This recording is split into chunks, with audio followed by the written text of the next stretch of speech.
hakot sa paghimay sa masalimuot na isyu ng bayan. Dos por Dos! Humahataw na mga balita at impormasyon. Dos por Dos! Ating damhin, ating lasapin ang hagupit na Dos por Dos!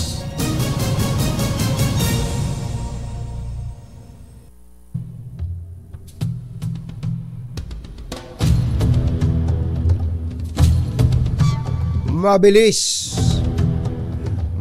ang naging aksyon ng tanggapan ng Ombudsman sa nabunyag na rice buffer stocks sale ng NFA sa paluging halaga at hindi dumaan sa bidding na unang ibinunyag sa DZRH.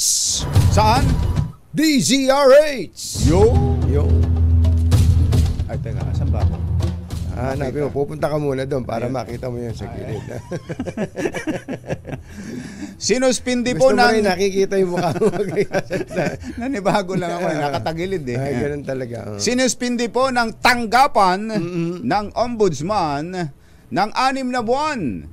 Simula kahapon si NFA Administrator Roderico Bioco at 138 iba pa.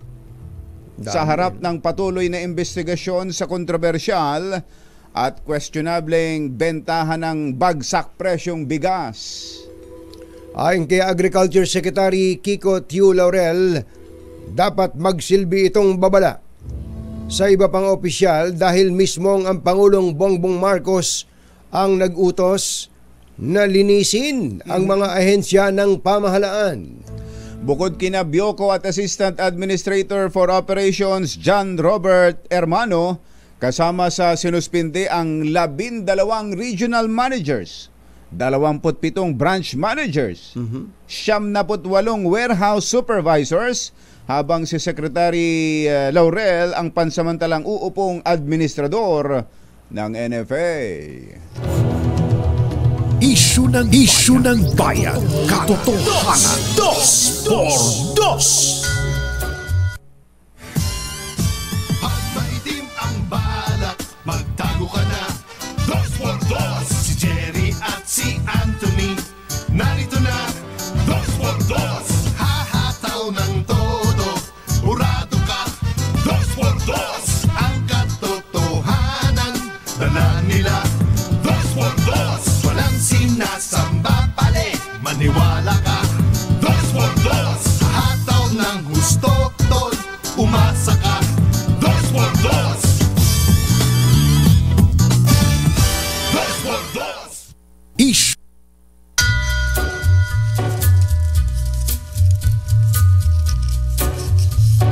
Hi.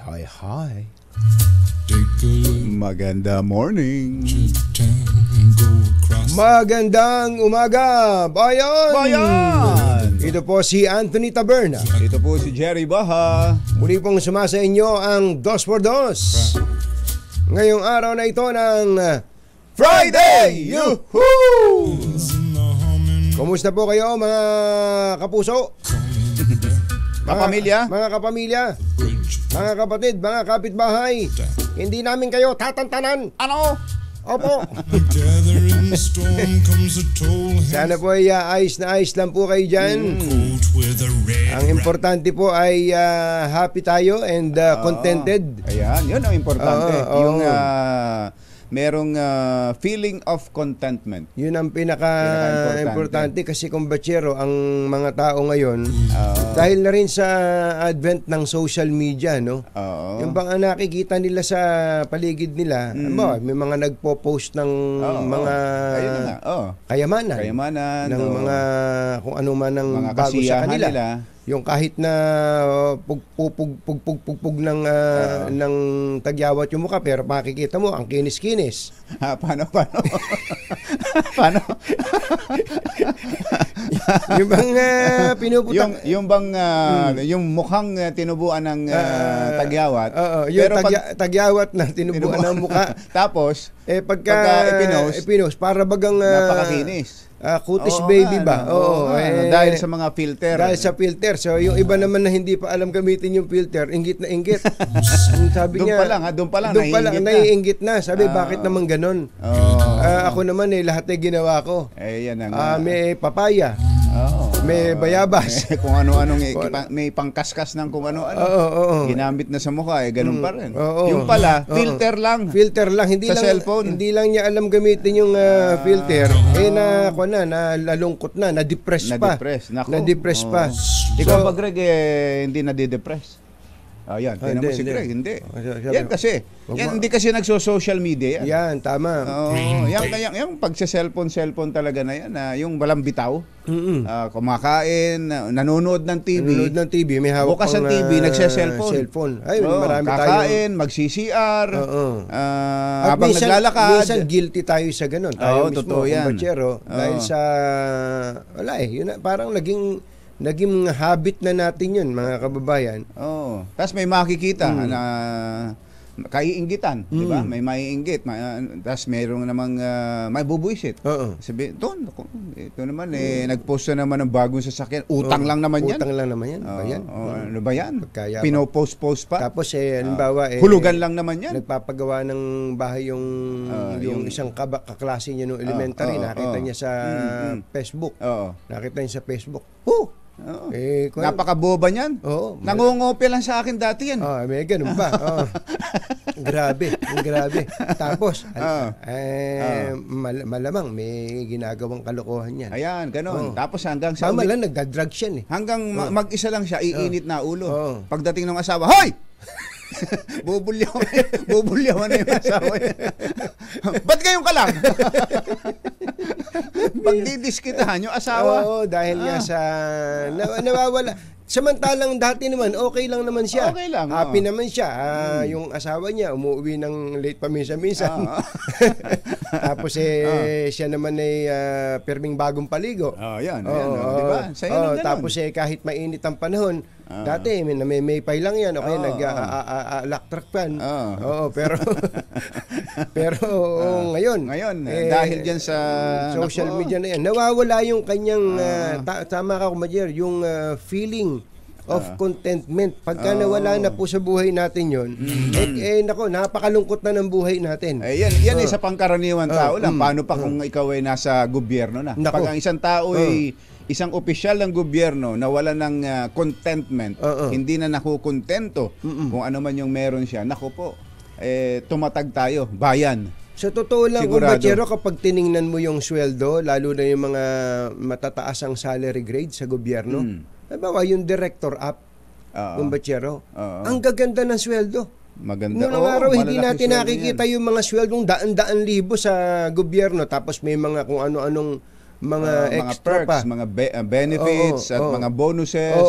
Diba? Pero ngayon, Kumbachero, kahit na gano'n na kalalaki ang sweldo, dahil nagbago nga ang kanyang lifestyle, kahit na lampas na sa kanyang kinikita, sapagkat kapag lumalaki yung kita mo, lumalaki din yung pangailangan and wants mo Hindi lang needs, pati wants. Talaga. Kaya yung mas iba, malakas mag-appreciate yung wants, Kumbachero. Talaga, Kumbachero. Dati kung pabili-bili ka lang ng bag sa Divisoria, tapos natuto ka ng bumili ng medyo middle, nasa middle ang presyo.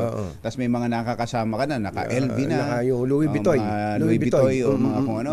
Yun na yung susunod dun. Pataas ng pataas yan. Sobrang may, ako na. Sa sasakyan. Hindi ka na magiging maligaya. Box type lang na Lancer ang pinapangarap mo nung araw. Meron nga akong isang kakilala Binentahan ako. Binentahan ako ng Pero Lancer. binenta sa'yo yun, palugi. Binenta sa akin ng palugi. Alam mo ba? Ibinenta ko naman ng kita. Diba? Ang ganda ng plaka na yun Ang ganda ng plaka na yun, Sherwin, Yuel. Yung kotse nung nagbenta na yun, ang plaka ng Lancer niya ay UKG. UKG. Parang tingnan umagang na. kay ganda. Oo. 911. Oo. Naalala mo pa ba yung kumbachero? Oo, Ang ganda oo. na. Ibinenta sa akin ni kumbachero. Diretsuhin ko na. Binenta ko sa iyo ng palugo eh. Ng palugi. Oo. Tapos may hulihan pa pala ako dun eh. Hindi naman eh. Pagkalipas na ilang panahon, naisipan ko namang ibenta. Oo. Aba, kumita Kita. pa ako. Talaga naman. Jerry Baja at Anthony Taberna sa 2x2 sa DZRH. Dati backpipe lang. Nung nakita niya mga kakaibigan niya, Oo. konyo na. LC yun na. Oo. Ano yun? Ano yun? LC. LC. LC. Uh-huh. Yung Land Cruiser. LC. Oh. LC, grabe oh. Dapat meron din ako niyan. Dapat meron din ako niyan. Hindi nga, nung una nga, nagsimula pa lang yan sa Fortuner. Fortuner, Nung pagkataas ng box type, Fortuner, Fortuner. o Montero. Oo. Nabalita yung sunod-sunod na sudden unintended acceleration. Tinatawag din Montoro. Ayoko na yan! Ayoko na yan! Tapos nakita na niya yung Land Cruiser na. Cruiser, ganun, Tapos nung magsawa sa Land Cruiser, ano yung mas mataas pa sa Land Cruiser? Yung local pa ba to? merong mas mahal pa ron. Mas mahal pa. Na SUV. Tapos yung sumunod na, ito na, yung Range Rover na. Range Rover na. Na mga imported na. Yun na. Yun ang sinasabi natin.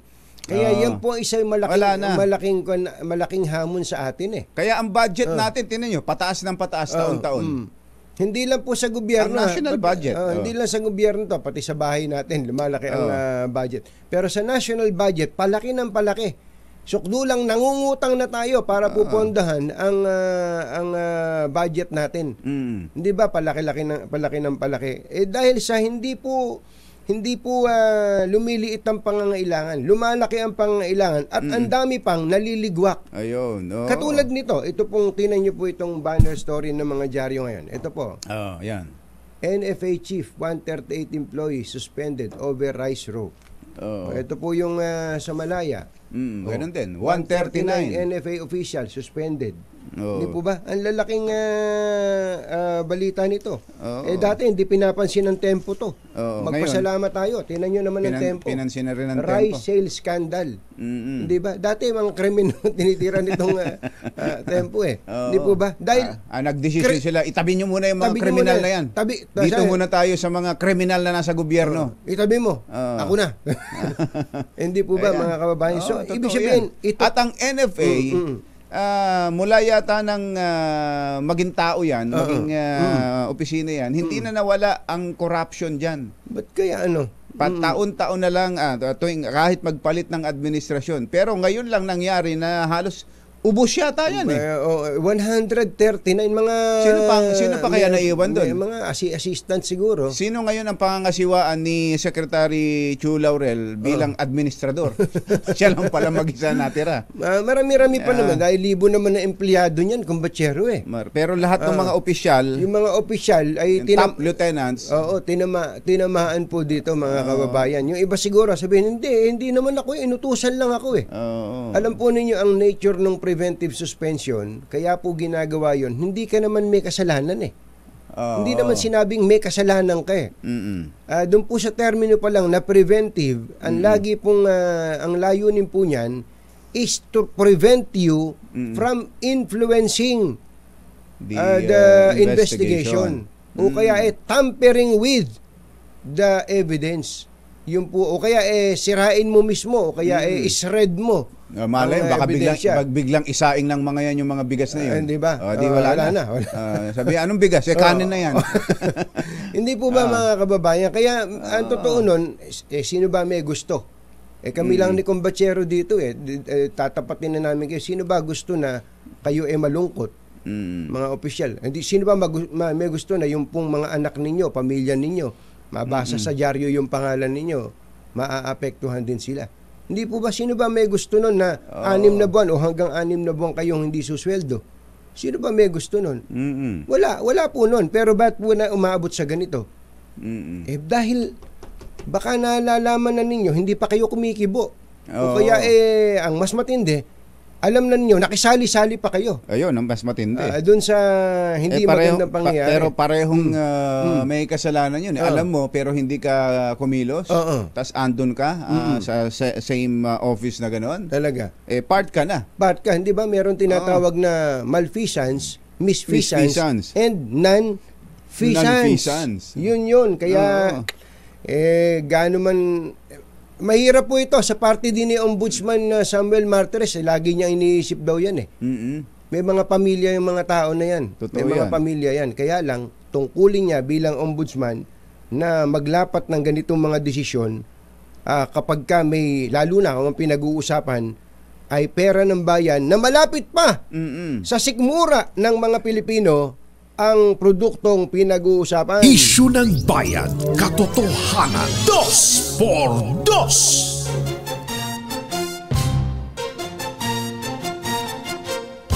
Katonying at Ka-Jerry, Anthony Taberna, Jerry Baha, ang samahang pinatibay na ng panahon. 2x2. 2x2. Totoo ba ito, kumpatsero? Ano na naman yan? Ang mga sibilyan daw ay pwede nang magmay-ari ngayon ng semi-automatic rifles. Oo nga Yan ang... so magiging legal na yung bazooka mo. Huwag ka maingay. Ha? Huwag ka maingay. Yung bazooka ko, yung inunguya-nguya ko lang dati. Akala ko biruan lang ito kahapon sa ibang mga group chat. Totoo nga pala. So yung 7.62 mo, pwede mo nang dalin. Pag sinabing 7.62, armalait yun. Armalait. Armalait yun. Oo, di ba? Pababa. Pero semi-automatic rifle. Dala-dala ka ng rifle, no? Magdrama! Magdrama! Pero palagay ko, ano lang yan, kumpatsero. Pwedeng magmay-ari, pero sa bahay. Hindi yung bibit-bit-bitin mo. Hindi pwedeng bit-bitin. Yung galil, mga ganon. Galil o kaya yung AK-47. Pwede kaya yung mga ganong klase ng baril. Di ba general na tong si Jane Fajardo? Yan in-appoint na natin general yan Pin-remote na natin to pin-remote na natin. Bakit ba? General, tama ba ito? Aba, ibigyan mo nga kami ng pagliliwanag. Baka pwede. At bakit biglang nagkaroon ng ganitong desisyon ang Philippine National Police? Na sa matagal na panahon, bawal sa civilian ang long firearms. Bawal na bawal yan. At ang totoo nun, kumpatsero, ay ang gusto nating malaman, meron bang clamor? Meron bang nagpetisyon sa PNP na gawin yan at bigla na lang nilang naisipang gawin yan? Yan po ay ilan lang sa mga balitang ating susubaybayan at siyempre dumadami po ang mga lugar na naapektuhan po ng tagtuyot.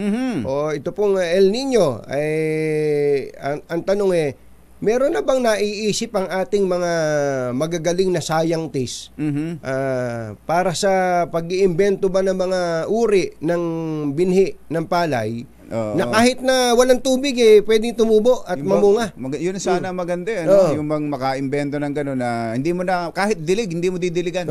Di ba? Pag kami gano'n bigyan natin kagad ng AK-47. Para ganahan ka. Ito ang AK-47. Oras mo natin, Achi, Mr. Jalom Tang, Lakyam Diap Ithun, 6:21 ng umaga, ACS Balita. Susunod na! Masamang tao lang ang takot sa dalawang to. Kaya kung maitim ang balak, magtago ka na! Anthony Taberna, Jerry Baha, 2x2.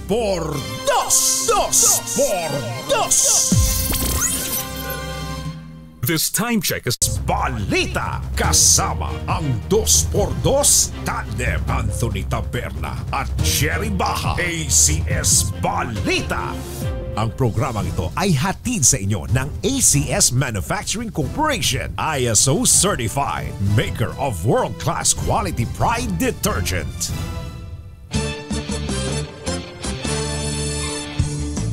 Araw po ngayon ng Martes, 5 sa buwan ng Marso 2024. Sa ulo ng ating ACS Balita, 86 na bilyong pisong investment deals na selyuhan ni Pangulong Marcos sa kanyang biyahe sa Australia. Direktang hotline kay Xi Jinping isinusulong ni Pangulong Bongbong Marcos. Meralco nagbabala ng taas singil sa kuryente. Mga sibilyan papayagan na ng PNP na magmay-ari ng mga semi-automatic rifles.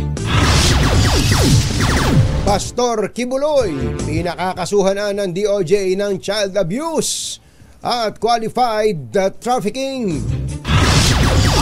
At 3 ambulansya hinuli sa pagdaan sa EDSA busway kahit hindi emergency. Nako! At wala namang sakay na pasyente. Nako!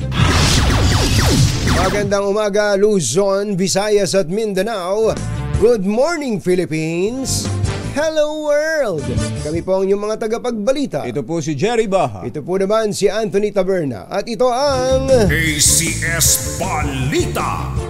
ACS Good News. Nakakuha ang Pangulong Bongbong Marcos ng $1.53 billion o katumbas na 86 billion pesos na investment sa Melbourne, Australia. Ayon kay DTI Secretary Alfredo Pascual, kinabibilangan ito ng 12 kasunduan sa renewable energy, waste-to-energy technology at organic recycling technology. Kasama din dito ang countryside housing initiatives, pagtatayo ng data center, manufacturing ng health technology solutions at digital health services. Sinabi ni Secretary Pascual na 10 dito ang nilagdaang Memoranda of Understanding sa pagitan ng Filipino at Australian business leaders, habang 2 ang letter of intent para mamuhunan sa bansa. These sectors are indicative of future Philippines-Australia business engagements. They serve as tangible outcomes of investment promotion and will anchor ongoing Philippine-Australia business engagements. This will also provide a solid foundation for sustained growth and mutually beneficial partnerships in the years ahead. Ang tinig ni DTI Secretary Alfredo Pascual. Alas 6:28 ang ating oras. Buenos dias con todos mga Chabacano. Gising na ba kayo? Nais ni Pangulong Bongbong Marcos na magkaroon sila ni Chinese President Xi Jinping ng direktang Cold War style hotline. Baba? Ano ba ito? Ito ba yung kulay pulang telepono? Parang pagka may bibitayin. Na pag may nag-ring yun, alam na. Alam na. Hold na. Cold War style hotline para maiwasan ang gusot sa West Philippine Sea. Para palang kay Mikhail Gorbachev. Nung araw, saka kay yung presidente ng Amerika, kila Ronald Reagan. Yun nga, ganun nga yun. Sa sidelines ng ASEAN Special Summit sa Australia, sinabi ni BBM na tumataas ang posibilidad ng conflict sa China sa teritoryo, at upang maiwasan ito ay dapat magkaroon ng direct phone line kay Xi Jinping gaya ng gamit ni na dating US President John Kennedy at Russian leader Nikita Khrushchev. Mas matanda pala yan. Yung ating naabutan ni bata. Mas bata-bata pa eh. Noong Cold War. Yun ang natatandaan ni BBM. Ayun, tama. Panahon nila yun. Panahon niya. Panahon niya yun. Tatay Bonnie Aporo, Laktiampua, 6:30 ng umaga.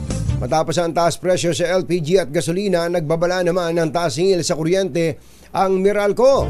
Ito kung hindi o-order ng imported liquefied natural gas o LNG, ang pinakamalaking supplier ng kuryente sa Luzon na First Gas. Nag-abiso na kasi ang First Gas na hindi sila o-order ng imported LNG kung hindi naman siguradong mababayaran sila sa gastos. Ayon kay Ronald Valles, Head ng Regulatory Affairs ng Meralco, mapipilitan ng supplier na gumamit ng liquefied fuel na mas mahal ng higit 2 piso per kilowatt hour.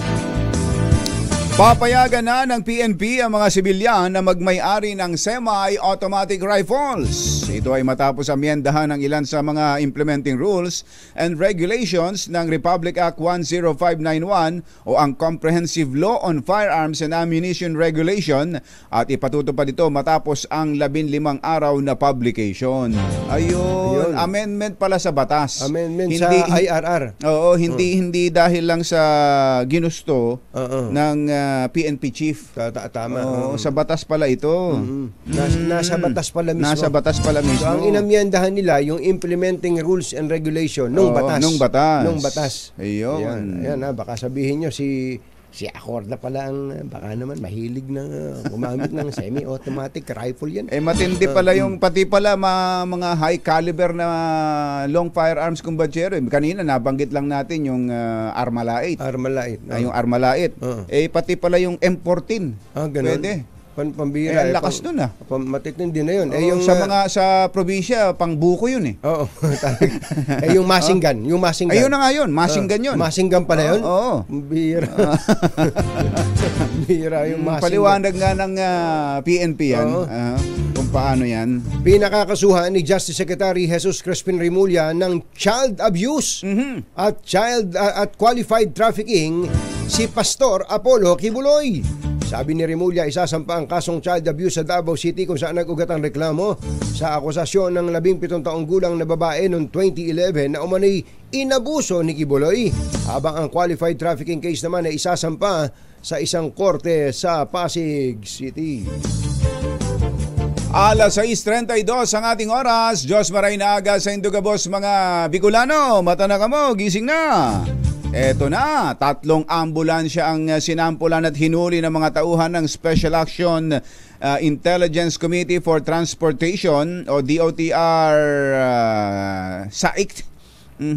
Makaraang dumaan sa EDSA bus lane para makaiwas sa traffic kahit walang sakay na pasyente. Ayon sa DOTR, galing ang mga ambulansya sa labas ng EDSA busway ngunit pumasok at binuksan ang kanilang blinker kahit hindi naman magre-responde sa anumang emergency para lang makaiwas sa matinding traffic. Nilinaw ng komite na bagamat ang ambulansya ay kabilang sa marked vehicles na maaring dumaan sa EDSA busway, huhulihin sila kung gagamit ng blinker kahit walang emergency at wala namang sakay na pasyente. Kagad na tinikita ng DOTR ang pasaway ng mga driver ng ambulansya. Ang totoo nun, pwede naman talagang wala pang pasyente yan. Kung susundo ng pasyente. Pero kung wala naman pala, tatanungin ng enforcer yan. Ano kaya yung mahina yung driver sa pagsagot? Baka mahina pala siya. Mahina. Okay. Guilty siguro. Baka guilty. Meron pa nga kumbatsero, ginagawa daw pamasada ang ambulansya. Dimadaan dyan sa EDSA busway. Pambirang pati. Kaya tama itong ginawang ito ng DOTR at hindi lang dapat tikitan yan. Hindi lang dapat. Dapat bagbawalan ng makapagmaneho ng ambulansya ang mga driver na mahuhuling ganyan ang ginagawa. Yan ang tama. Panahon na para masuheto yan. Susunod! Tito Boy! Anong klaseng bigas ba o palay ba ang tatagal sa tagtuyot? Yan at iba pa sa pagbabalik ng ACS Balita. 6:34 ng umaga. Walang balitang makakaligtas, walang balitang makakalampas, saan mang sulok ng kapuluan. ACS Balita! ACS Balita! Ang programang ito ay hatid sa inyo ng ACS Manufacturing Corporation, ISO Certified, maker ng world-class quality Pride detergent. Hi! Magandang morning! Ano bang araw today, kumbatsero? Today is Laundry Day Friday! Yuhuu! At pag Laundry Day Friday, all you need is Pride washing machine detergent. May triple stain away formula kaya tanggal ang makapit, madikit, malupit na dumit mancha kaya easy ang labada. Kaya pala mula noon hanggang ngayon, all you need is Pride! All you need is Pride! ACS! Ang 2x2 tandem Anthony Taberna at Jerry Baja. ACS Balita. Kailangan nating tugunan ang problema sa tagtuyot. Kaya kailangan din natin ng bigas na matibay. Subok na matibay. Subok na matatag. Ayan. Kausapin natin ang Executive Director ng PhilRice. Ito pong Philippine Rice Research Institute, si Ginoong John De Leon. Director John, magandang morning. Si Katunying po at saka si Ka Jerry. Yes po, magandang morning po sir. Sir Anthony at Sir Jerry. Good morning, Morning po. po. From Team Rice. Opo, nako ay maraming salamat po sa kahit short notice ay pinagbigyan niyo po ang aming tawag. Ang gusto lang po naming malaman dahil sa tindi po ngayon ng mga balita tungkol sa epekto po ng El Nino sa marami ng mga lugar, kumbatsero, no? Ilang probinsya na yung sinasabing tinamaan. Bitak-bitak na yung mga lupa. Bitak-bitak na ang lupa. Ano po bang ginagawa ng PhilRice para po makaagapay sa ganito pong mga phenomenon? Yes sir. Meron po tayong breeding program bilang ang PhilRice po ay research agency ng attached to the Department of Agriculture.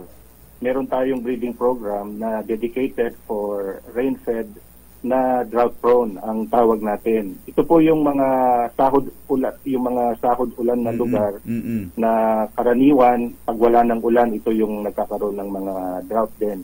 So sa area po na to, meron tayong mga varieties na na-develop na.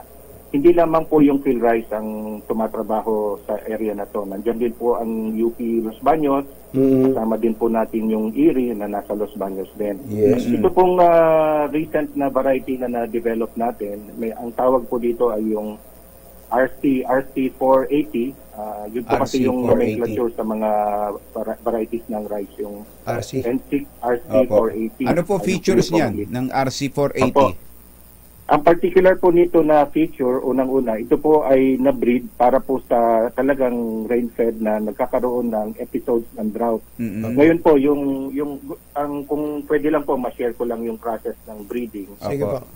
Na yun pong sa breeding for drought-tolerant na variety, sa station pa lang, ang evaluation po niyan mula sa seedling pa lang, siyempre magre-ready kami sa dry land. Dry land po yung preparation niyan kasi pang rain-fed nga. Tapos, sa seedling pa lang, pag na-i-sow na yung mga buto, nagpapatubig kami. After some time, i-withdraw namin yung tubig. Tapos, yung kung meron po lagi yung check na tinatawag. Ito yung susceptible check. Dahil naghahanap nga tayo na meron ba sa mga bagong bred na lines ang pwedeng mag-survive pagka relatively drier yung environment. So from there, kung matutuyo na po yung check variety na tinatawag, yung susceptible check, papatubigan natin ulit yon. Then makikita doon yung magre-recover. So sa seedling po yon. Pagkatapos, darating po yung medyo malaki na yung halaman. So yung nag-survive sa seedling, na-evaluate yon, yung tinatawag na vegetative, yung nagsusuhi na po yung halaman. Ganun, meron na naman po tayong episode ng drought na gagawin. Meron po kaming tinatawag na piezometer. Ito po yung parang observation well na malalim po ito. Na para lang makita yung talagang availability ng water sa ground. Na ang indicator naman nun above the ground, pag nagka-crack na yung lupa, most likely may stress na din yun. So magbabalik ulit kami ng water. So 2 stages na po 'yon.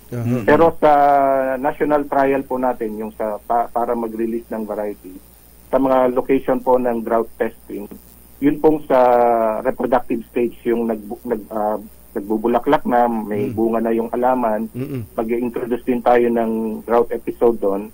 Tapos kung yun po ay nagka-crack na yung lupa, talagang based sa piezometer reading, ay wala na talagang tubig na kayang abutin ng roots nila. So, nag-i-introduce po ulit tayo ng tubig.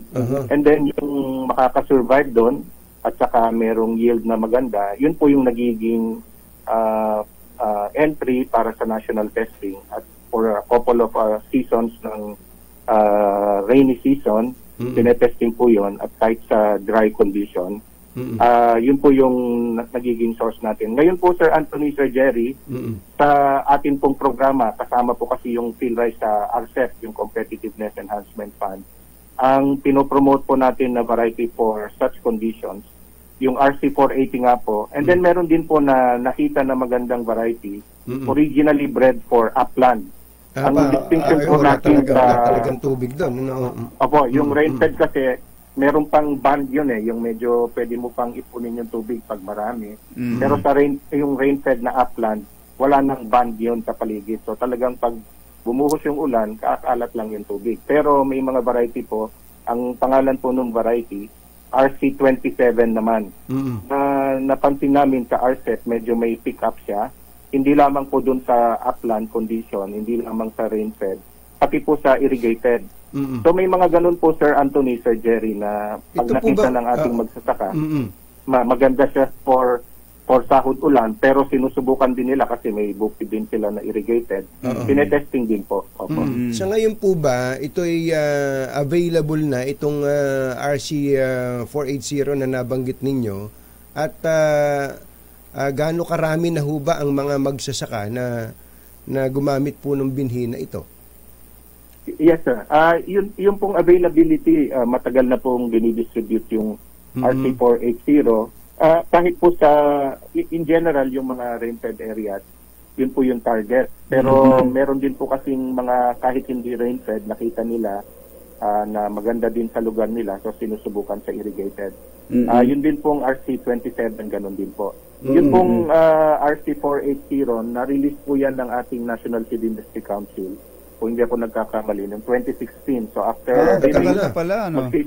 magsiseed increase pa po tayo niyan hanggang magkaroon tayo ng certified seed na tinatawag for use ng ating farmers. Yan Sir Jerry at Sir Anthony, gusto Opo. ko rin pong idagdag, sir. Isa din pong strategy ng ating government, ng RCEP, para makakop din po dahil in-anticipate natin this year merong episode nga po ng El Nino, yung distribution din ng mga early maturing varieties. Ibig sabihin, kung nasa irrigated condition yung kanilang farm, tapos maapektuhan din ng drought, yung tinatawag na drought, mas mabilis po kasi itong mag-mature. Ang standard po natin ng early maturing variety, kung maalala ninyo, kung kayo po yung nagsasaka, meron yung variety na tinatawag na RC10. Dito po sa Nueva Ecija, patok yun dahil after ng RC10, meron po yung nagka-cash crop. So yun po yung standard nun. Naha-harvest po yun, sir, in 105 days. 105 days lang? Opo, malaking bagay po yun. Tapos yung mga magagaling natin na farmer, i-direct seeding pa yun, minus almost 10 days pa yun. So, wala nang pagta-transplant. Wala nang transplanting po yun Yung mga ganun technique din ng ating mga farmers. So, dun po sa RCEP natin, mas marami po yung variety na ang tawagin natin very early maturing. So nasa 107 days, 108 days, meron din po umabot 110 days. But yun po yung isa din na coping natin na tawag nito strategy para din po sa episode nga ng El Nino, kung merong ganun na lalaganap siya. Pero Director, so ang pinaka-variety natin na masasabing pinaka-matatag kapag ang pag-uusapan ni Tagtuyot, yung RC480. Tama ho ba? Yes po, RC480. Opo. Saka po yung RC27 din. RC27. Ang ano lang po nito kasi, kung halimbawa walang program ng DA na libre yung seeds, ang nagiging challenge lang kasi sa mga ganitong variety, pag wala naman kasing episode ng for example, katulad nito yung medyo yung drought, yung tawagin natin agricultural drought na, bihira po kasi yung seed growers natin na gustong mag-propagate ng ganito. Bakit? Mahal po ba yan? Mas mahal ba? Ay, po, yung typical na price po kasi typical na price, certified seed.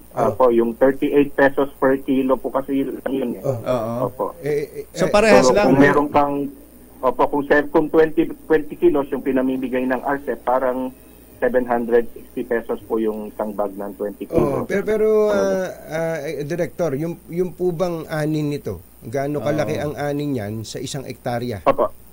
Yes, sir. Yung pong sa RC480, umaabot po siya ng, kasi pang rain-fed siya, no? Pero ang maganda po sa kanya kasi umaabot siya ng more than 4 tons So, ibig sabihin, kung ilalagay mo ito sa irrigated, baka aabutin din niya yung 5 tons. Kaya nga po, Baka iniisip ko kaya ayaw gamitin ng iba, lalo na doon sa mga irrigated, dahil nga siya ay designed for El Nino, baka malunod kapag meron na irrigation. Pag nasa irrigation siya. Hindi naman pala. Pwede rin pala. Dito, sir, Opo, ito po kasing variety na to, yung RC480. Medyo nung na-breeding siya, ang to be give credit po, ang IRRI po yung naka-breed nito. Meron silang yung sa breeding process niya, parang na-design nila siya na for dual purpose talaga, kung pwede rin siya sa irrigated. Ito, yun ang maganda. May mga ganun din po yung field rice, kaya lang yung paraan ng pag-breed niya talagang highly dedicated sa rain-fed conditions. So may mga ganito din po na sa pag-strategize ng breeder, iniisip ba niya kung hindi siya gagamitin sa rain-fed, pwede rin ba siya sa normal na palayan? Opo. Last question ko na lang po, Director De Leon, ano? Yung po bang, alam naman nating darating tong El Nino na to katagal na nating pinag-uusapan, ano po ba ginawang pasya o desisyon ng Department of Agriculture dito? Hindi ba dinamihan yung pong in-order sa field rice na 27 saka 480 para i-distribute sa mga magsasaka? Kasi kumbaga nakita na nila to tulad doon sa yung report sa Bulalakaw, Mindoro. Talagang tuyo-tuyo yung mga lupa. Siguro kung nakapag-distribute ng marami nito, hindi sana umiiyak yung mga magsasaka natin. Kumusta po ba yung volume ng order ng DA ng binhi na ito na dapat ay ipinamamahagi sa magsasaka? Oo po. Sir Anthony and Sir Jerry, yun naman pong program ng RCEP, yung planning po kasi ng seeds, of course, ano po yan, at least 1 season or 2 seasons ahead. So, pinag-usapan po yan hindi lamang ng DA, kundi rin po yung partner na local government unit, yung ano ba yung preferred na varieties din ng ating farmers, and as much as possible, kung kayang ma-produce yung seed, yun po yung pinuproduce. So, yung nadi-distribute ngayon, yan po ay based sa planning 1 season ago. Although may anticipation nga po nung El Nino, so ang nangyari dito ay kung ano po yung naka-plan na varieties, and then we just consider din alin ba yung most likely. Meron din po kasi mga ganong analysis, yung most likely alin ba yung may high risk ng magkakaroon sila ng effect ng El Nino. So kino-consider po yun sa final pag fini-firm up yung variety. Pero siguro po this is also something that we can continue to learn from yung volume po. Ngayon po parang tinitignan ko nasa around yung share po ng variety na to sa total na dinidistribute ng RCEP. Yung portion is about 7% po ng kabuuan. Ang ideal sa tingin nyo kahit mga 20. Siguro po yung malalaki po kasi na variety, Sir Anthony at saka Sir Jerry, katulad nung RC222, yung sikat natin na 222. 222 kung tawagin dito sa atin Ang share po nito yung mga ganun po 16%, 17% sa total. Ayun. Executive Director John De Leon ng PhilRice, maraming salamat po. Kailangan namin ng mga ganitong klase ng R&D, ng pagsasaliksik, para po yung ating mga kababayan hindi nagugulat na lang ba na hindi makaagapay, maka-adapt sa mga pagbabago ng panahon. Kayo po ba may sapat na pondo, Director? Mukhang bibigyan mo kung batsero. Bubunot na ako dito. Director? Yes sir, meron naman po. And we are in partnership with the National Rice Program po ng DA. Yes sir. Opo. Yan talagang dapat na pinopondohan ng research and development. Ang susunod natin problema kang batsero at sa susunod na pagkakataon natin sa tatawagan, yung palay naman, yung variety naman, nasanay sa baha. Na kahit nakalubog, hindi. Kasi yun naman ang problema natin. Pag sobrang dami ng tubig, ayan, patay ang pagsasaka. Pag sobrang tuyo, patay din ang pagsasaka. Kaya kailangan natin ng mga scientists. Director De Leon, salamat po. Magandang umaga po sa inyo. Mabuhay po ang PhilRice. Thank you po. Thank you, sir. Thank you po. Nagatid sa kabuuan ng ating ACS Balita, ito po si Anthony Taberna. Ito po si Jerry Baha. Kasama ang 2x2 tandem Anthony Taberna at Jerry Baha. ACS Balita. Balitang maaasahan. ACS Balita. Ang programang ito ay hatid sa inyo ng ACS Manufacturing Corporation, ISO certified, maker ng world-class quality pride detergent. Masamang tao lang ang takot sa dalawang to. Kaya kung maitim ang balak, magtago ka na. Anthony Taberna, Jerry Baja. 2 por 2. 2 por 2. Let's Marvin Gaye and get it on. Uy, may handaan dito sa studio ng DZRH. Birthday mo ba? Birthday mo ba, mother? Mother, Birthday mo ba? Ibang klase itong magpa-birthday si Mayor Wes Gatchalian, ha? Tingnan mo nga naman, hey, thank you, Mayor, ha? Wes Gatchalian. Ang may birthday talaga ngayon ay si Bing Matira dyan sa Hong Kong. Hong Kong. Bing, happy birthday. Kumusta ba? Malamig pa ba dyan sa atin sa Hong Kong? Aba. At ang nagbe-birthday talaga ngayon ay si Gina. Gina si Baha, Ate si Ate Gina. Ate Gina. Happy birthday. Si Mr. Jalom Chang, magandang morning. At magandang morning din, kumbachero, kay Mayor Andy Lacson dyan sa Concepcion, Tarlac. Atin lang binabati ang mga taga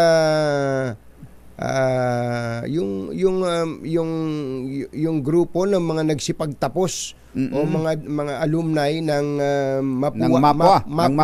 Mga kaklase ni Engineer Tony Nanggel. Oo, magandang umaga po sa inyo sa mga taga FOMI, itong Foundation of Outstanding Mapuan Incorporated. Ayan. Nagkaroon sila ng General Assembly and Reunion sa diyan pala, dito lang pala.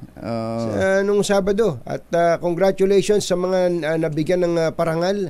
Si President Buddy Virata, VP Sunny Sibial, at FOMI Officer 2023 and the members 2023-2024 and members ng Board of Trustees. Mabuhay po kayo. Engineer Tony Nanggel. At si Dr. Doji Maestre Campo, kumpachero, ang presidente ng Mapwa University na very supportive daw, sabi ni Engineer Tony Nanggel, sa FOMI at sa NAMA. Ayan.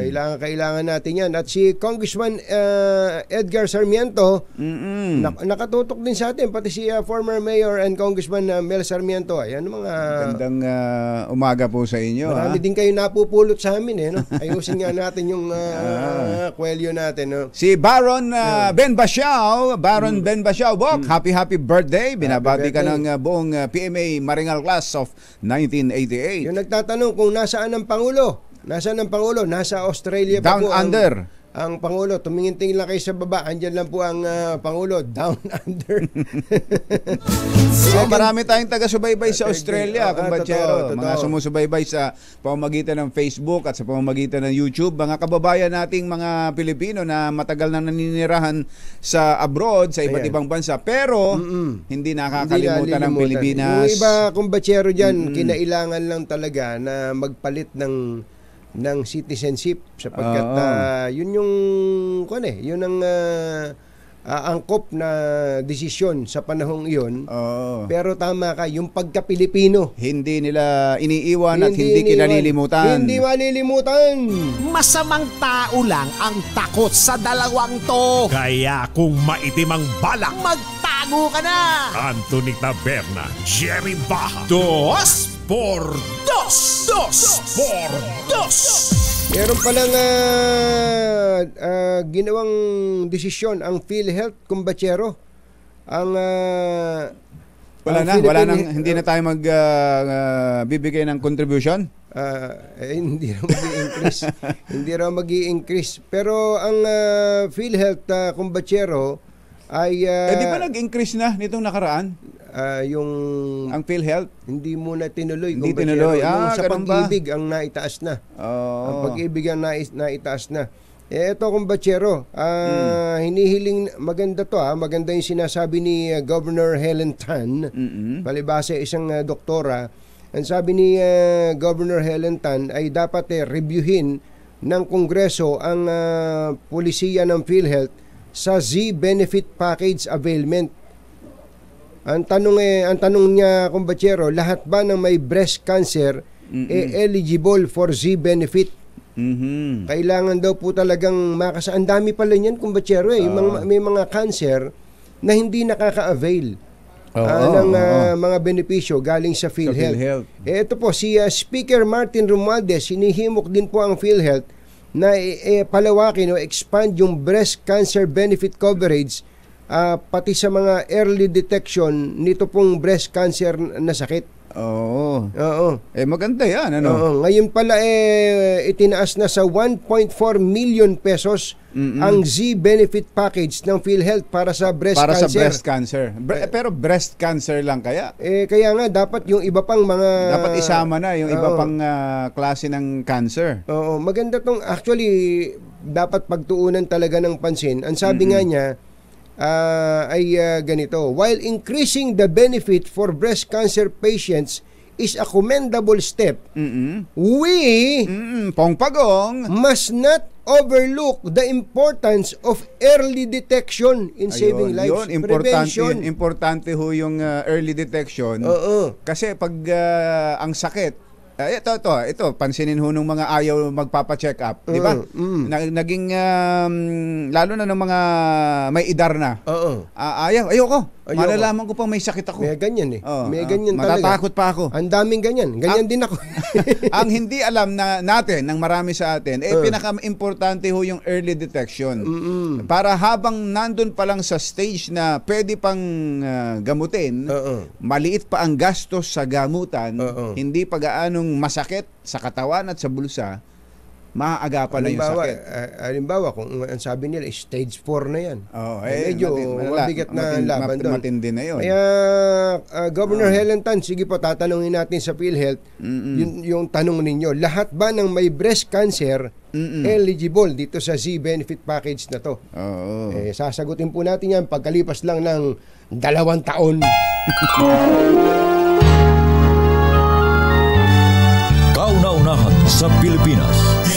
NBC Manila Broadcasting Company. DZRH. Member, kapisanan ng mga broadcaster ng Pilipinas. Member KBP. Oras! Kapopoy. 9 na minuto na makalipas ang 7 ng umaga. Balitang bagong-bago. Balitang dapat alam mo. Balitang magdadagdag ng talino. Dahil bagong impormasyon. Makibalita. Unang-una sa DZRH. Pangunahing balita. Kasama ang 2x2 tandem nina Anthony Taberna at Jerry Baha. Araw po ngayon ng Martes, March 5, 2024. Sa ulo ng ating mga pangunahing balita, pagsisilbi ng arrest warrant sa isang Chinese national na uwi sa engkwentro sa BGC Taguig. Dahil sa away sa lupa, misis tinaga. Pinugutan ni Bayaw sa Camarines Sur. Davao Occidental niyanig ng magnitude 5 na lindol ngayong umaga. Atake sa puso itinuturong dahilan ng pagkamatay ng aktres na si Jacqueline Jose.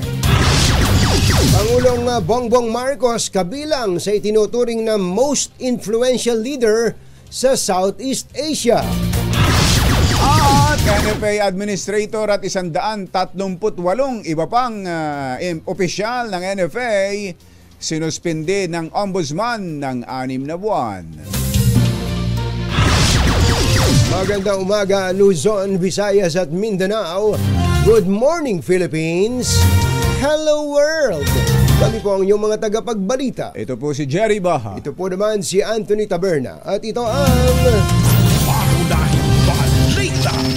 Sa detalye ng balita, na uwi sa engkwentro ang pagsisilbi sana ng arrest warrant laban sa isang Chinese national sa BGC Taguig kagabi. Sugatan sa engkwentro ang hindi pa kilalang dayuhan na kaagad isinugod sa ospital matapos itong mabaril sa likod. Ayon kay Colonel Robert Baisa, Chief ng Taguig Police, isa-serve sana ang arrest warrant laban sa Chinese national kaugnay sa kinakaharap ng mga kaso, ngunit sa halip na sumuko ay tumakasakay ng isang sasakyan, nakipaghabulan at nakipagbarilan. May mga establishmento naman sa BGC na tinamaan ng bala sa habulan ng PNP at ng Chinese national kagabi. Ano kayang mga gamit nilang baril? Mga semi-automatic kaya yan? RH-52 Edniel Parosa. Kami, Edniel! Patuloy sa Kajeri, sa pulga ng bala, hindi bababa sa 3 sasakyang ito at ilang establishmento sa kahabaan ng 31st Street sa Bonifacio Global City sa lungsod ng Taguig. Ito'y matapos ang bulang nauwi sa barilan sa pagitan ng mga elemento ng anti-kidnapping group ng PNP at isang Chinese national na kinilalang si Zhao Yuzi, 25 anyos, nakatira ngayon sa Parañaque at nangyari itong enkwentro kagabi, alas 8:30. Itong tapat ng isang sangay ng pharmaceutical company, Watson's ito, sa Bonifacio Technology Center building. Dito sinasabing nagpang-abot ng putok ang PNP AKG at lalaking Chinese na sakay ng isang Montero. Galing doon sa may panulukan ng 2nd Street, lagabula ng mga pulis at suspect hanggang dito sa may rotonda. Ito yung bahagi ng video na kumalat sa social media. Pero dito sila sa may tapat ng Watson, sa may Bonifacio Technology Center nagkabarilan. Isang bangko, Jerry. Pala yan. Para palang pelikula yan. Ano? Ito, nakikita ko sa video eh. Ha? Oo, itong sangay ng security bank at isang commercial establishment sa ilalim. Itong katabing residential tower ng bangkong ito, sa may 2nd Street na ito. Tinamaan ito ng bala.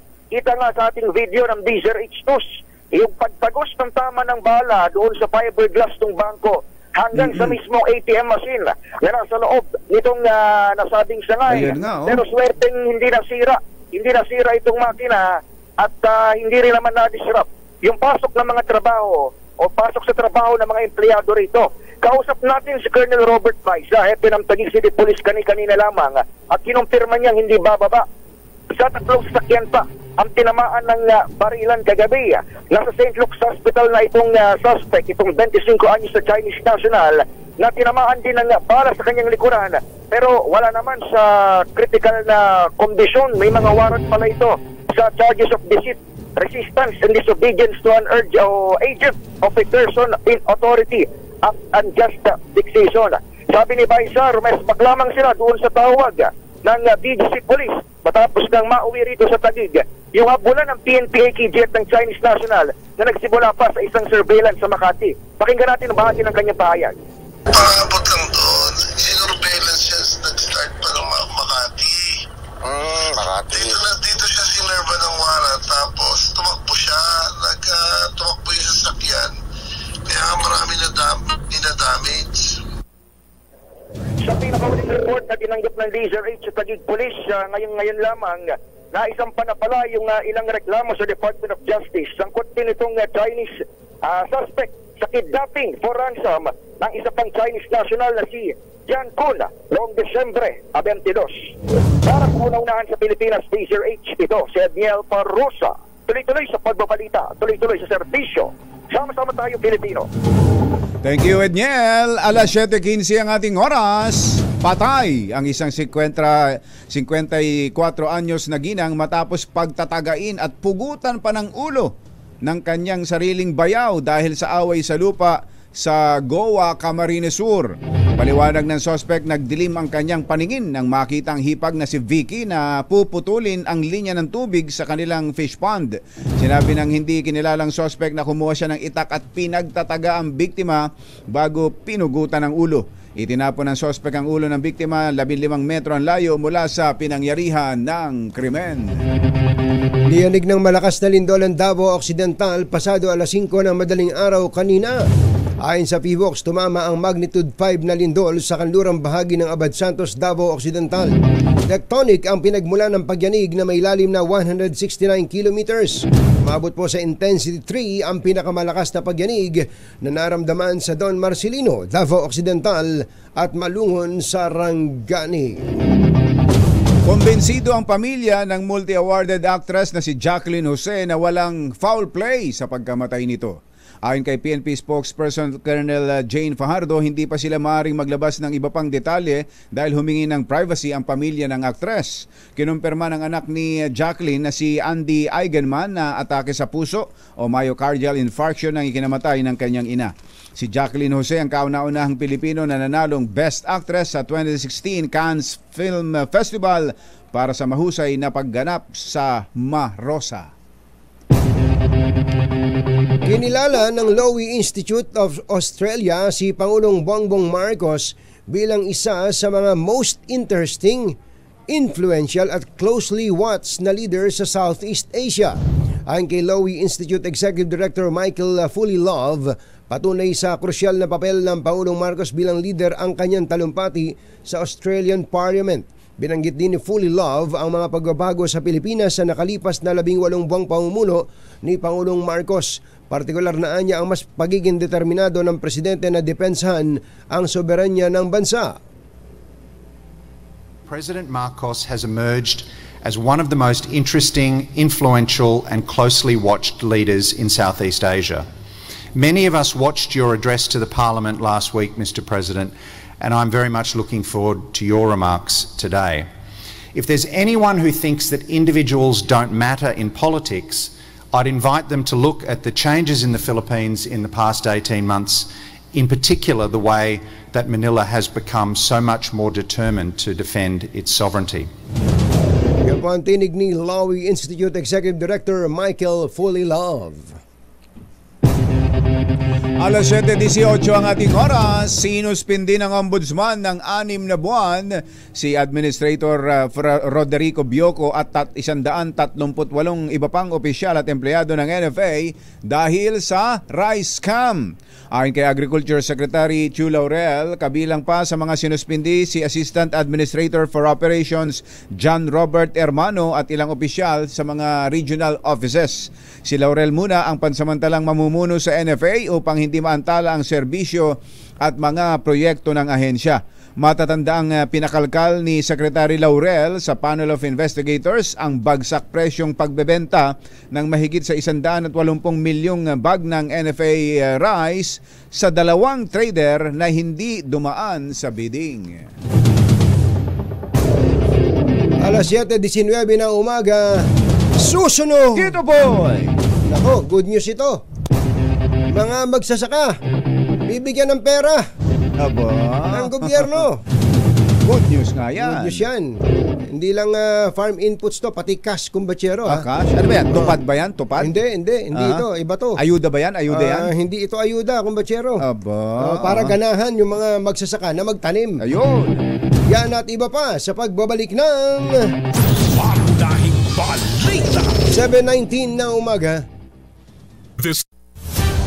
Mga nangunguna at mga bagong balita sa DZRH. Pangunahing balita.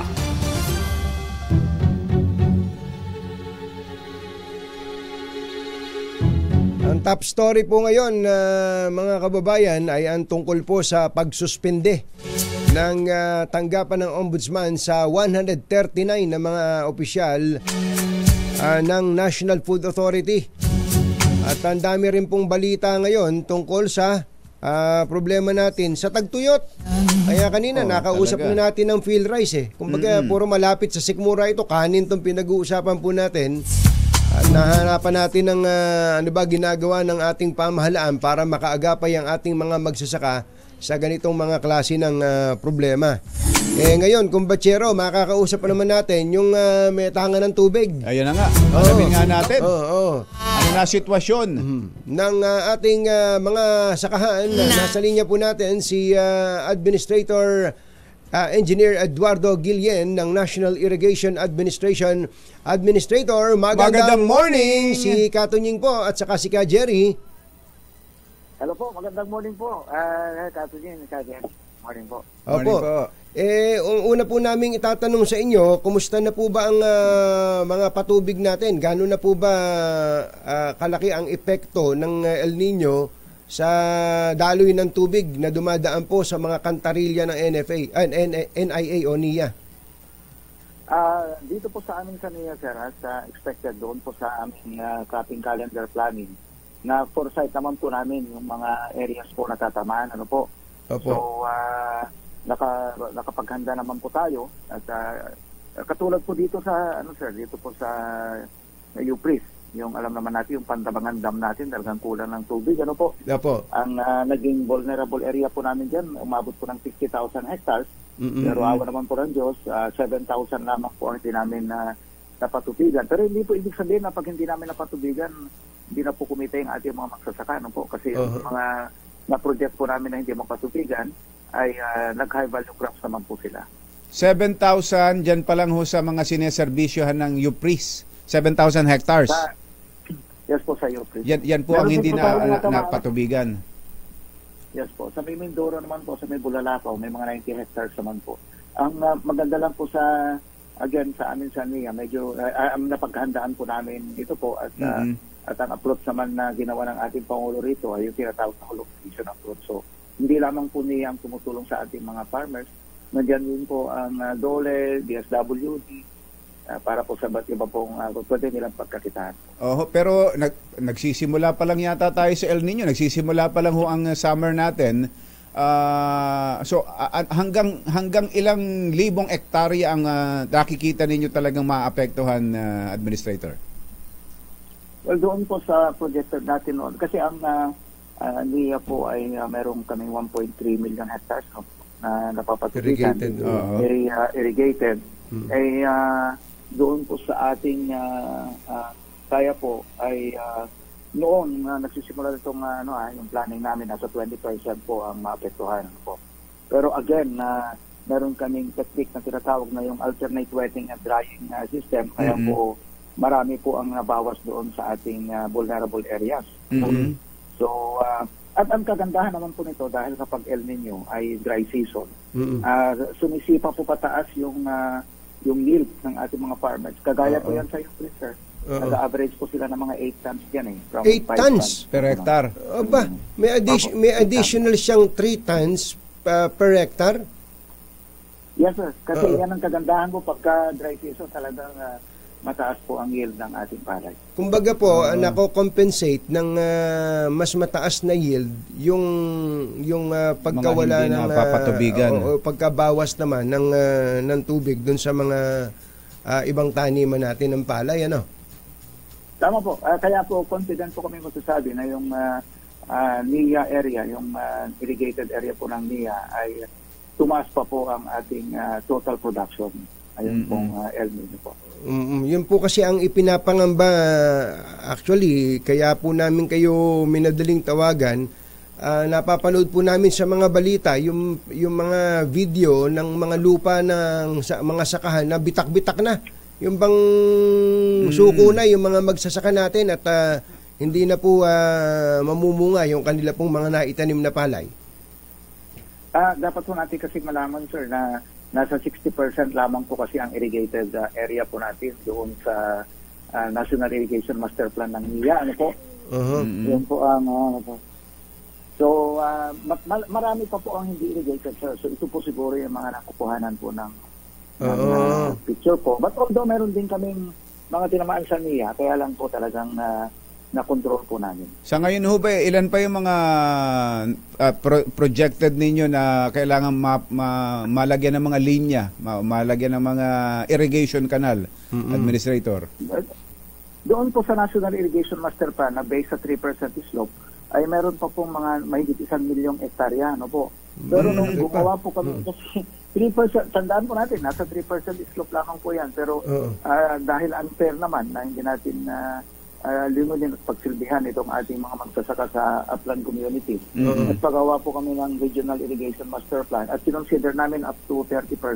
Ay talagang malaki po kung gano'n ang ating titignan. In other words po, kung meron tayong 1.3 million po ngayon na hektarya na napapatubigan, mga gaano katagal, sa timetable po nyo, gaano katagal madadagdag yung 1 million pa na hektarya ng lupain na mapapatubigan?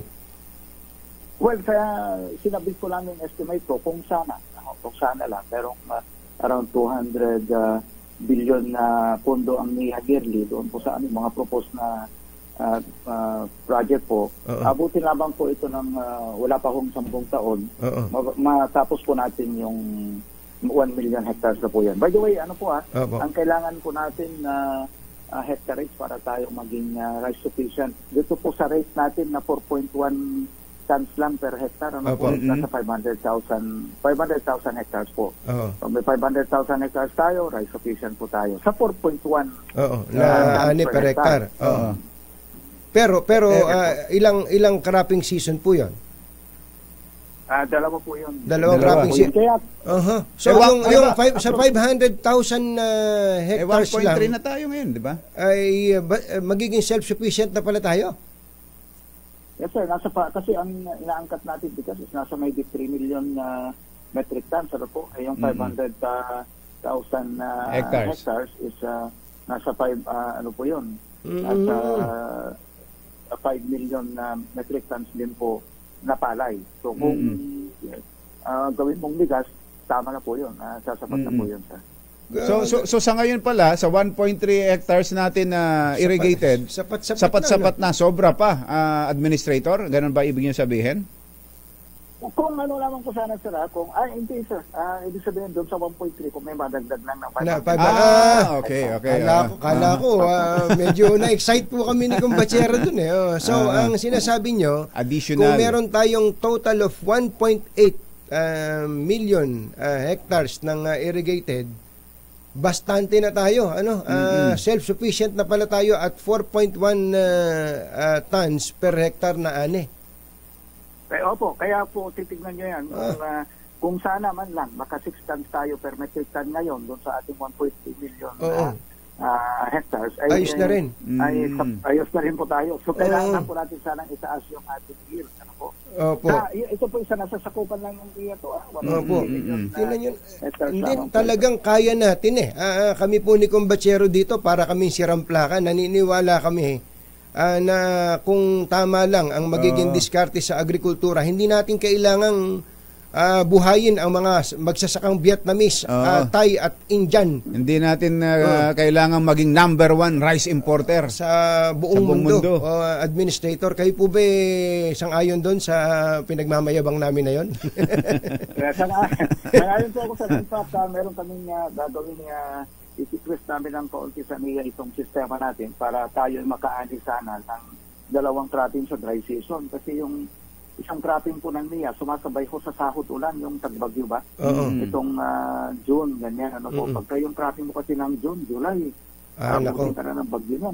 November. Kaya ang gagawin po ng NIA, babaguhin po namin yung aming cropping calendar.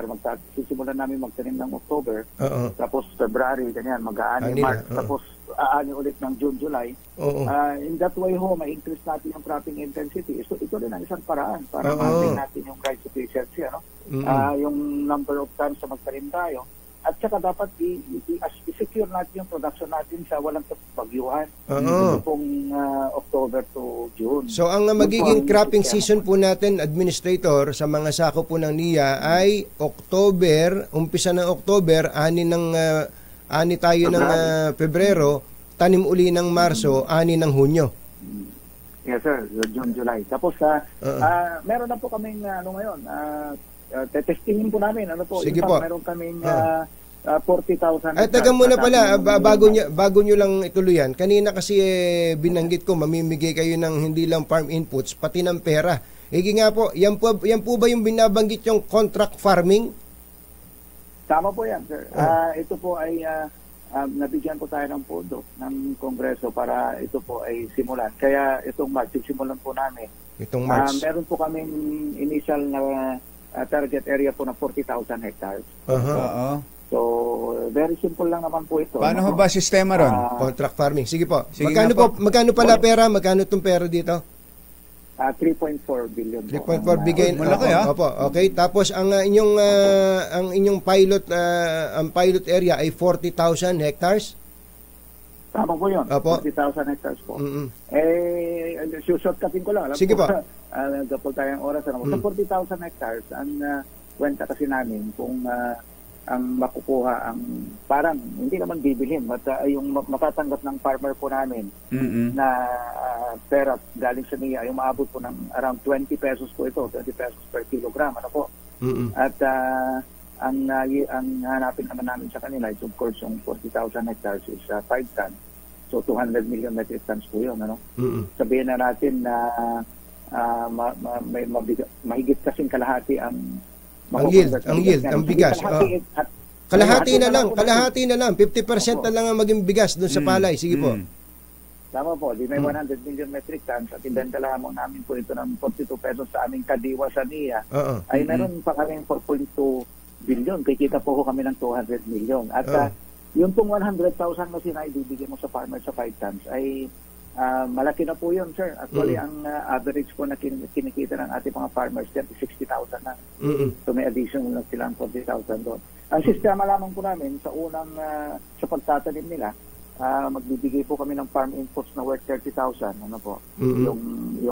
Ito po yung binhi, abono, basta mga around 30,000 niya. Tapos may 20,000 sila na cash na ibibigay namin. So 30,000 na worth of farm inputs mula binhi, pataba, pesticide, tapos bibigyan nyo pa ng cash na magkano?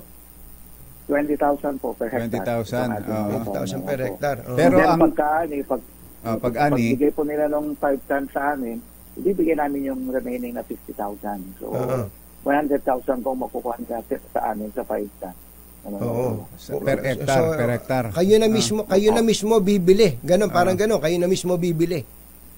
Yes, sir. Kasi ang problema ng ating mga farmers minsan ay yung market. Binabarat. Pero meron pa pong yes po. Meron pong ano po ito meron pong twist ito po kasi ito po yung convergence namin ng PhilMec ito. Yung aming mga target po na beneficiaries magbibigay ang PhilMec ng farm machineries at yung processing, yung rice processing system, RPS, yung kiskisan. May kiskisan. Yes, sila na rin po ang maggiling.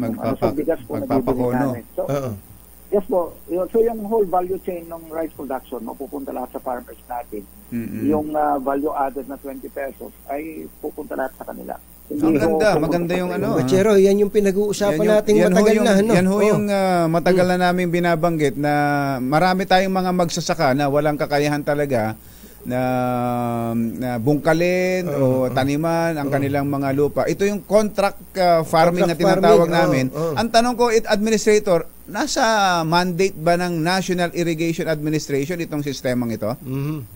Oo naman po, kasi di ba dati palay naman na sinisigil natin sa ating mga farmers yung kanilang parang yung irrigation bayad sa irrigation. So ganun din naman po yun. Parang palay lang and then i-disburse lamang po naman ng NIA ito. Pero nandoon po sa aming GAA itong budget na ito. So pagka sa GAA po kasi batas po yan di ba? So yun po ang nagbibigay sa amin ng karapatan na ganun po ito. At wala naman po kami nakikitang masama dito, sir. Ano po? Maganda ho talaga. Administrator, maganda ho yung project na yan. At yan na nga yung matagal na naming pinopropose ni Kumbachero. Pero kaya ko lang naitanong yon dahil ang tanggapan ninyo, proactive kayo. ang opisina ninyo, gaya ng nakalagay, National Irrigation Administration. Kaya ang tanong ko ay within your mandate ba ito? At wala bang magiging problema ito sa batas natin? Wala naman po siguro, sir, kasi again, ulitin ko, ganyan din naman ang sistema ng NIA noon. Pag maningil, napalay din naman, di ba? Ganyan din i-disclose naman ng NIA yung ganyan. At pinag-aralan din po namin ito, ini-refer namin sa aming Commission on Audit. Okay naman daw. Okay daw, ayun. Saka ito po, Administrator, ang nakita natin dito, gaganda ang kita ng magsasaka at maibebenta ang bigas ng mura. Makikinabang ang magsasaka, makikinabang pa consumers dito. Tama po yun, sir. At hindi lang, ang dapat natin maintindihan po rito, pag hindi magtatapos yung kita ng ating mga magsasaka sa time na magbenta sila ng palay. Dahil yung cooperative nila ay sila magigiling ng palay, kikita pa din. So, babalik yung value added sa ating mga magsasaka. Yung dati hong puhunan na pinoproblema ng mga magsasaka, andyan na. Yung dati hong pinoproblema nila na sila'y babaratin lang sa dulo ng mga traders, wala na yun. Andyan na yun. Wala na yun. Ayos din. Gusto po ng ating Pangulong BBM ay talagang kumita po itong ating mga magsasaka. At modesty aside po sila, hindi po foreign itong project na ito sa atin kasi modesty aside, again, nung ako po ay mayor, nanalo po kami ng galing pook sa PG. Nagawa nyo na doon. Sa wealth creation in agriculture. Ito po, ginawa namin. So, alam ko po ang A to Z na to, sir. Alam ko po. So, yung mga magsasaka sa pidig, mapipera ngayon. Oo. Basta mababa po ang poverty to yung mga nakikinig ko nating magsasaka administrator na interesado dito. Paano makaka-avail dito? Paano? Ang gagawin? Well, ganun lang po. Ang ginagawa po talaga ng NIA ngayon, lahat po ng Irrigators Association natin ay binubuo po namin cooperative per town. Yun. Magbuo lang sila, kasi mas maganda po na naka-cooperative sila. Sila nakausap. Tama. Opo. Cooperative na ang kausap. May economies of scale production na po. At saka ang gobyerno, magbibigay lang ng ayuda yan sa people's organization, sa mga cooperative, irrigators. Kung mas malaki yung asosasyon mo, mas madali pong humingi ng pondo. Ganun lamang po yun. Tama po yan. Nako, Administrator, excited po kami. Ngayon po yung March, sabi nyo, March nyo umpisahan. So, by June, magkakaalaman tayo kung... susubaybayan ho namin ito, okay to. Engineer, June, July, Administrator, sisingilin namin kayo dito, ha? Oo. Salamat po. Engineer Luis Eduardo. Ala ko Loris Gillian. Hindi, kamag-anak nyo ba si Loris Gillian, yung director? Sana po, mas maputi sa inyo yun, mas maputi. Administrator Eddie Gillian, maraming salamat po at good luck po sa inyo. Mabuhay po kayo. Salamat po. Good morning po. Anthony Taberna at Jerry Baha. DZR. Nakaka-excite kung ba, Chero? Natuwa ako dahil hindi ba tagal na nating pinagsisigawan dito yun? Yun ang pinag-uusapan natin. Nabanggit na ng misa ng presidente yan, yung contract farming. Kaya nung pinapollow up natin, sino nang gumagawa niyan? Di ba pinag-usapan pa natin, dapat kapag nagsalita ng gano'n ng presidente, merong nasa likod niya na nagsusulat niyan at ikinakaskade, ini-implement. Kaya nagtatanong tayo nun, sino na gumagawa ng contract farming na yun? Sinabi ng Pangulo, no? Tama ka. Simple ho ang problema ng mga magsasaka. Karaniwan yan, walang puhunan dahil nagamit, may na-hospital sa kanila, may nagkasakit. Wala nang pampuhunan para magtanim sa panibagong sa darating na cropping season. Problema niya yun. Yes. Yun namang may nagkaroon ng puhunan, inaalala nun, kapag anihan na, babaratin naman na siya ng dahil bagsak ang presyo ng bigas. Bagsak ang presyo. Ito wala. Walang aalalahanin ng mga magsasaka rito. Sigurado presyo mo dahil ang bibili sa iyo mismo, gobyerno. At yung gobyerno naman, ibebenta ng mura yung bigas na nabili sa'yo. Kaysa sa yung pondo na yan, gamitin pambili ng bigas ng mga Vietnamese. Diba? Gamitin na sa mga magsasaka natin. Kaya tuwan-tuwa yung mga Vietnamese sa atin eh. Kaya madalas nag-iimbita rito ng mga Pilipino, dalawin nyo kami. Mag-tour kayo dito sa amin. Nano Malyari, habe! Excited tayo dito para sa ating mga magsasaka at pati sa ating mga consumer. Para sa ating lahat. Para sa supply ng bigas natin. Di ba? Susunod! Dito po! Sino daw itong babaeng komedyante? Kung ano raw ang hilat siya ng muka. Grabe naman to si Mother. Kung ano daw ang hilat siya ng muka. Ganun kabastos ang bunganga. Grabe. At may follow-up din tayo sa pagkamatay ng premyadong aktres na si Jacqueline Jose. Yan at iba pa sa pagbabalik ng Pangunahing Balita. 7:45. Pangunahing Balita sa Showbiz. Magandang dilag. Tinan mo nga sa sobrang excitement namin ni Kumbachero kahit off the air, palay pa din at bigas ang pinag-uusapan namin. Napakain tuloy ako ng sinangag na may maraming bawang. Yung sinangag pa lang, ulam na. Mayor Wes Gatchalian, magandang morning. Ate Annabel Tapalya, naku, sabi niya. Kinakabahan si Ate Annabel. Level up po mga hold-uppers niyan, naka-machine gun na. Dahil daw dito sa papayagan ng mga sibilyan na makapag-ari ng semi-automatic rifles. Hindi, nakakatakot talaga yan. Sa Amerika nga, sinusubukan na nilang balikan. Dapat linawin ito ng PNP at anong mga measures ang kanila ipatutupad. Kaso G. Jimenez, naku, hindi lang yung daw paggamit ng ambulansya. Ang dami raw ding ganyang insidente sa mga probinsya, national and provincial roads. Madaling araw na nakawangwang yung pala kung ano lang mga sakay. Jesus Maria, maraming ganyan. Oy, Ninong Dong Tolentino, magandang morning. At kay Engineer Ronald Talens, At magandang umaga rin kay Ombudsman Uncle Samuel Martires. Iba ka. Minasaker mo yung masaker daw to Sabi nung sa nausap masaker. Ubos. Si Ombudsman Samuel Martires gusto lang niyang liwanagin na hindi pa tapos ang investigasyon. At wag mag-alala yung ibang mga nakasama diyan dahil hindi pa naman kayo guilty. Hindi pa kayo guilty. Hindi pa. Preventive suspension lang yan. At saka kanyan kumbachero up to 6 months. Ibig sabihin pwedeng ma-reinstate sila kung wala sila sala nang mas maaga sa 6 months. Ayan. Ganun lang talaga. At ibabalik din naman Ibabalik din naman yung mga inosente. At yung mga nawala sa kanilang mga sweldo, kapag talagang walang problema, makukuha nyo rin yan. Para lang kayo nag-alkansya. Ayun. Alamin nga natin kay showbiz legend Morley Alinio kung sino tong babaeng komedyante na kung ano raw ang hilat siya ng muka, ganun din kadumi ang bunganga. Mario Joseph naman yan. Alamin natin ang latest mula kay Tita Morley Alinio. Magandang morning, Morley! Yes! Magandang morning, Luzon, Visayas at Mindanao. Magandang umaga sa dalawang gwapo, napakabango, ka Jerry at Katunying. Well, nakakaloka sa super mega, nakakabaliw ang naturang actress na kung saan ay sinasabi nga na kung ano itsura ng mukha ay yun din daw ang gaspang ng ugali nito dahil kung magmura daw ito, kung magtaray daw ito, kung tumalak ito at maging nagger sa kanyang naging jowa ay grabe.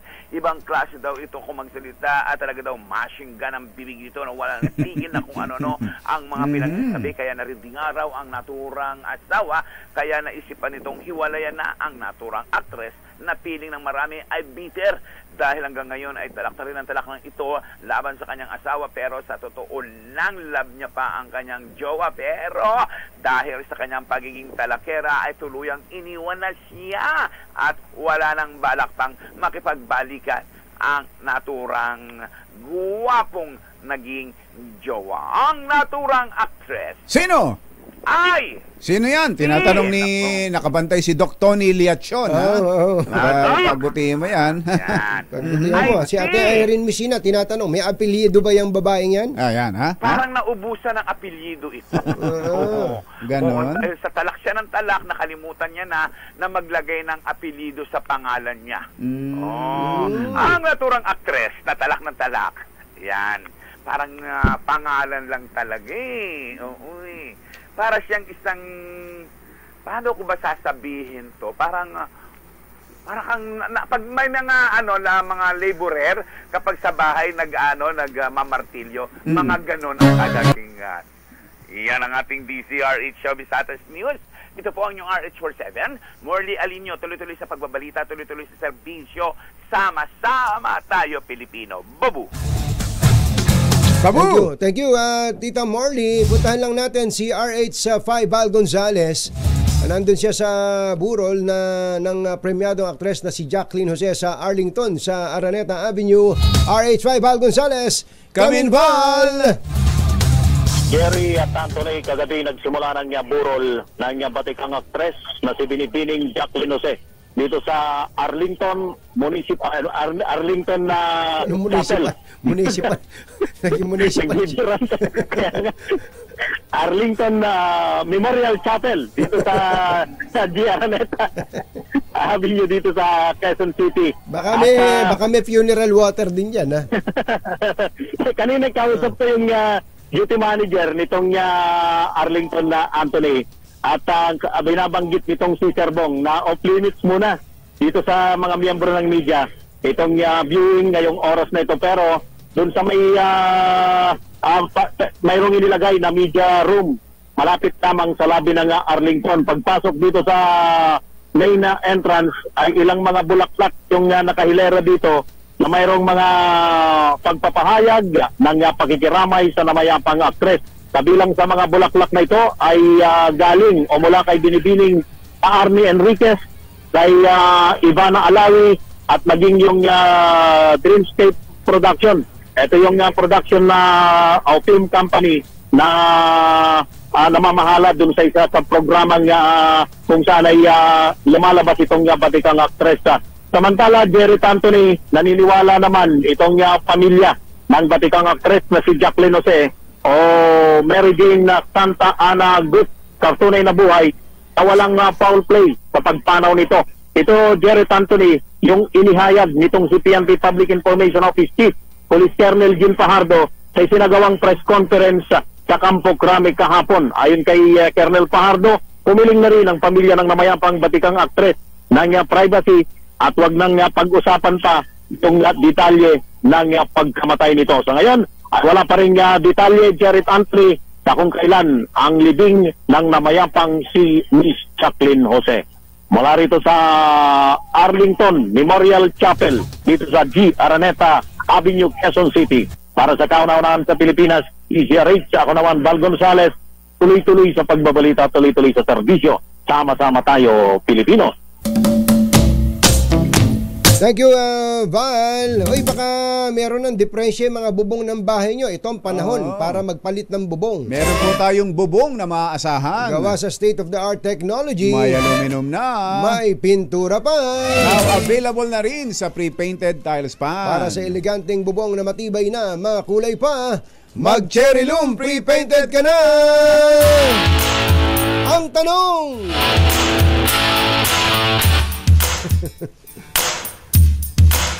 Nahanap nyo na yan, ha? Nakita nyo na, hinihintay nyo na, ha? Malapit na yan, huwag kayong mawawala ng pag-asa. Ayan, Ka-Jerry Labasan, malapit na. Malapit na. Babalik na ang 2,000 sa 2x2. Yun! Ay, ingat po kayo mga kapamilya, mga kapuso, mga kabarkada. Sa araw na ito, yung pong mga nasa gobyerno, ha, uulitin po natin, yung pong, kung meron pong paghihinagpis ngayon, ito pong mga naapektuhan ng desisyon ng ombudsman sa National Food Authority, ito po ay baka ito wake up call. Wake up call. Baka yung merong iba kasi dyan kumbatsero na sumusunod lang eh. Lalo yung mga nasa baba, nautusan lang eh. Nautusan lang. Pero pagka po mali, lalo na alam yung mali, wala namang problemang magtanong. Huwag mahihiyang magtanong. At huwag po tayong susunod ng nakapikit. We are not blind followers. Pag alam nating mali, mali. Bye! Happy weekend! Woo! Damdaming bayan! Susunod na! Long after the thrill of living is gone, say, oh yeah, life goes on. This time check is brought to you